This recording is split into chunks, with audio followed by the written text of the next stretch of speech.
పాటించాల్సిన సూచనలు ఫుడ్ మనము స్పైసీ ఫుడ్ అవాయిడ్ చేస్తూ పచ్చిమిర్చి లాంటి మసాలా ఫుడ్ అవాయిడ్ చేయడము, కూల్ డ్రింక్స్ అవాయిడ్ చేయడము, మరియు పడుకున్నప్పుడు వెంటనే తిన్న వెంటనే పడుకోకుండా ఉండకపోవడము. అంటే 2-3 అవర్స్ గ్యాప్స్ ఇచ్చి పడుకోవడము. ఒకవేళ ఛాతీ మంట నిద్రలో వచ్చినట్లయితే మన తలని ఎలివేట్ చేసి పడుకోవడము. అలాంటివి చేస్తూ ఉండాలి. చిన్న టిప్స్ చూసుకున్నట్లయితే ఆకుని కొన్ని నీళ్ళల్లో, ఒక కప్పు నీళ్ళల్లో వేసి మరిగించి టీలాగా చేసుకున్నట్లయితే బర్నింగ్ సెన్సేషన్ అనేది తగ్గుతది.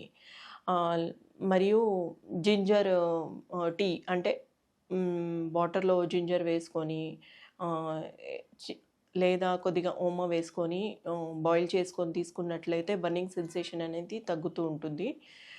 సింపుల్‌గా చూసుకున్నట్లయితే బనానా తీసుకునడం వల్ల కూడా ఏదైతే ఎక్సెస్ యాసిడ్ సెక్రీషన్ ఉంటుందో అది కూడా తగ్గిపోతుంది.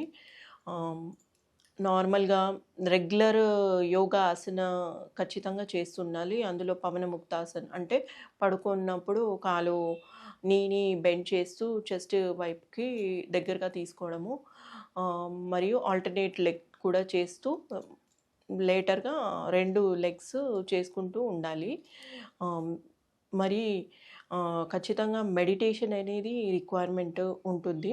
మెడిటేషన్ మన సెక్రీషన్స్‌ని అంటే ఏదైతే యాసిడ్ సెక్రీషన్స్ ఉంటుందో సమపాలంగా సెక్రీట్ అయ్యేటట్టు చేస్తుంది. సో, ఖచ్చితంగా మెడిటేషన్ హ్యాబిట్ 15-20 మినిట్స్ అనేది ఆహ్, చేసుకున్నట్లయితే ఈ యాసిడ్ రిఫ్లక్స్ నుంచి మనము ఉపశమనం పొందొచ్చు. మరియు స్మోకింగు, ఆల్కహాల్ ఇంటేకు, టొబాకో చీవింగు అలాంటివి కూడా ఆహ్, అవాయిడ్ చేస్తూ మన క్లినిక్‌కి వచ్చినట్లయితే క్లినిక్‌లో హోమియోపతి ట్రీట్మెంట్‌లో నక్స్ వామికా, కార్బోవెజ్, ఆస్నికాల్ వంటి మెడిసిన్స్‌తో పాటు కాన్స్టిట్యూషనల్ మెడిసిన్ ఇవ్వడం జరుగుతుంది.